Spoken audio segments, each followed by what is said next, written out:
as pessoas não notam o que é a teologia da libertação verdadeiramente. Vamos dizer em breves palavras para você que não sabe o que é teologia da libertação, o que é teologia da libertação. A teologia da libertação, ela não é uma ideia, ela é um jeito de pensar, tá? Então, este jeito de pensar, ele continua atuante. As pessoas continuam pensando daquele jeito. Porque se fosse uma ideia, o Papa poderia condenar aquela ideia, a gente diria, bom, essa ideia é a teologia da libertação.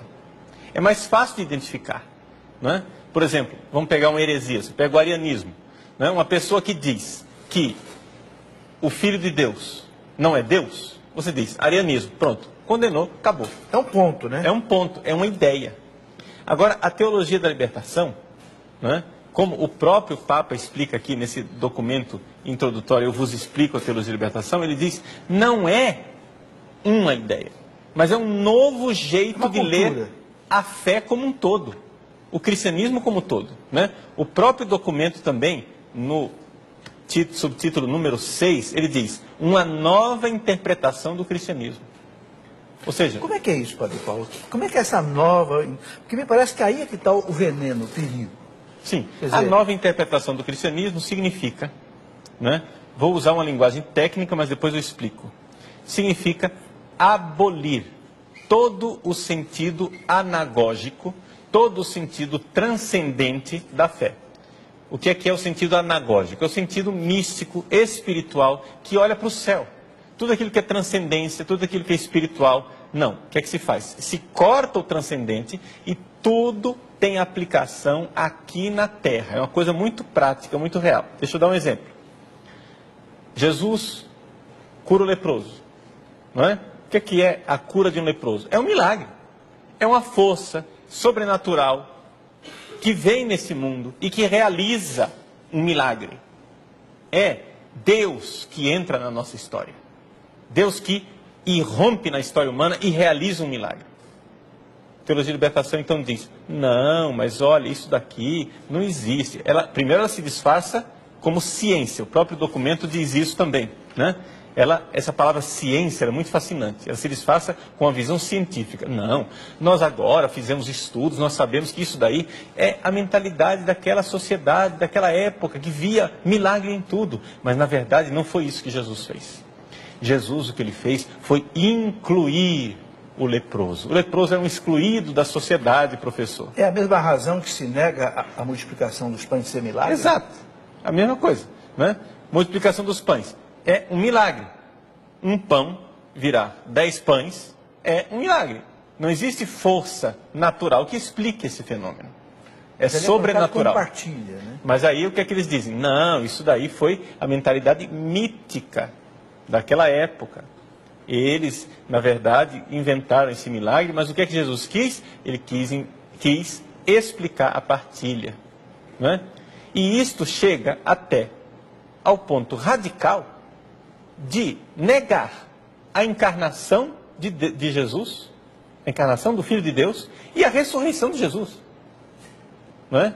Ou seja, a ressurreição de Jesus. Jesus morreu e ressuscitou? Não, não é bem assim que ele ressuscitou, porque afinal milagres não existem, a ciência moderna já demonstrou que milagre não existe, não é? Então Jesus continua vivo, é a causa de Jesus que continua viva no nosso meio, porque ele está vivo dentro do nosso coração. Está entendendo como é a coisa? Então, a mesma coisa, por exemplo, Eucaristia. Eucaristia? Não, a Eucaristia não é a presença real de Jesus, uma força transcendente, o Espírito Santo que vem sobre o pão e o vinho, realizando uma transformação ontológica no ser. Não, é que a Eucaristia, ela significa uma partilha, é a festa da comunidade, etc e tal. Então, você está entendendo? A teologia de libertação, ela pega todos os dogmas, todos. Esvazia a fé. Esvazia a fé, corta a transcendência, corta aquilo que é a verdadeira fé e transforma o cristianismo como um todo num mecanismo de transformação da sociedade. Então é muito fácil você perceber, você que está em casa, não é? Você ouve homilias. Se não é na sua paróquia, se o seu padre não é da teologia de libertação na sua paróquia, graças a Deus. Mas você já ouviu homilias desse tipo. Você já ouviu homilias desse tipo. Você está identificando. Ou seja, trata-se de pegar tudo, todos os evangelhos. Todos os evangelhos, professor. Tem folhetos dominicais, folhetos de missa. Não interessa qual é o evangelho. Você já pode adivinhar. Eles vão fazer uma leitura sociológica. Um dos pontos que eu noto, Padre Paulo, que é assim marcante, querem negar os exorcismos. Não houve exorcismo. Não, o demônio não é demônio, é doença. É outro ponto marcante que aparece nos comentários, até nesse livrinho da liturgia diária. Eu até já escrevi uma vez lá para Aparecida, onde é feito o livrinho, reclamando de que história é essa? De negar que houve um exorcismo. Então Jesus estava expulsando um fantasma da pessoa? Não, não é doença, não é? Sim, mas é a redução de tudo que é transcendente ao imanente. Tudo que é espiritual, sobrenatural, divino, há uma força que se explica com a natureza, aqui na Terra. Isto chama-se materialismo marxista. Tá? Então, o documento Libertatis Nuncius condena a teologia da libertação inspirada em marxismo. Aí o pessoal diz assim, tá vendo, Padre Paulo ele é opressor, ele está querendo acabar com a teologia da libertação porque existe uma teologia da libertação boa. Tem uma que é inspirada no marxismo e outra que não é inspirada no marxismo. A nossa não é inspirada no marxismo. Nós fazemos uma boa teologia da libertação. Bom, eu desafio você pode mandar aqui para o programa um e-mail, que você me diga um teólogo da libertação, claramente da libertação, que não seja de influência marxista. O único documento que eu conheço que é de teologia da libertação e que não é marxista, foi feito pelo próprio cardeal Ratzinger logo depois desse. Logo depois da Libertatis Nuncius, ele publicou a Libertatis Consciência, que é a teologia da libertação positiva, propositiva, que no fundo é o quê? A doutrina social da igreja. A doutrina social. Porque o Papa João Paulo II disse, e aí eles se pegam muito aí, não, há uma teologia da libertação boa. Aí diz, estão vendo? O Papa disse que há uma teologia. Não é a marxista, é a teologia da libertação baseada na doutrina social da igreja. Exato. Claro, essa é boa, essa liberta mesmo. Sim. Essa distinção aí que está. Essa distinção é importante. Existe uma teologia da libertação boa. O problema é que ninguém a pratica. Entende? Quando você vê uma pessoa que pega todos os dogmas, mas aqui é tudo é radical. Tudo quer dizer 100%. Esse pessoal, eles não são de negociação assim, 99% para eles já é derrota. Eles querem tudo, eles querem ou 100% ou nada. Né? Eles pegam e leem tudo, radicalmente tudo, a partir de uma realidade social, científica, imanente, materialista desse mundo. Né? Por exemplo, batismo. O batismo não faz nada com a pessoa toma só consciência de que ela já era filho de Deus. Né? E assim por diante, você vai e lê todas essas coisas, tudo é diluído. Olha, assim. Eu fiquei, Padre Paulo, extremamente... A primeira vez que eu li esse documento, foi quando ele foi publicado, em 1984. Aliás, não foi esse documento. Antes do documento eu li a carta do cardeal Ratzinger. Eu vos explico o que é a teologia da libertação. Que Dom Estevam Bittencourt publicou na revista dele.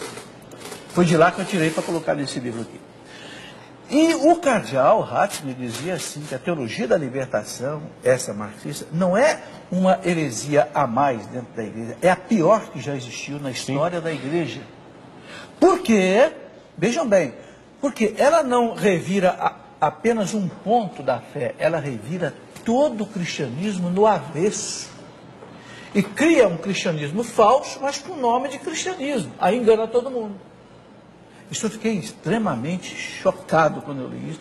Foi quando eu comecei a perceber que nós estávamos realmente diante de um grande perigo. Exato. E aqui que está o grande problema, professor. As pessoas acham que... me diga o que é essa teologia da libertação, me diga qual é a ideia dela. Não é uma ideia. É o todo do cristianismo que é relido. O todo do cristianismo. Então, o que é necessário para fazer uma boa teologia da libertação? Para fazer uma boa teologia da libertação, você tem que acreditar que Deus age na sua graça, que existem milagres, que não basta o esforço humano, mas tem que haver uma ação divina transcendente, né? Que Deus pode ressuscitar os mortos, como de fato Jesus ressuscitou, que aconteceram todas essas realidades espirituais, que os pecados são perdoados, que não existem somente pecados sociais, existem pecados pessoais. Quer dizer, existe uma série de coisas que precisa reler. Então, praticamente, para uma pessoa ser curada de teologia de libertação, ela tem que rever a fé dela inteira. Tem que ser convertida. Tem que ser uma conversão.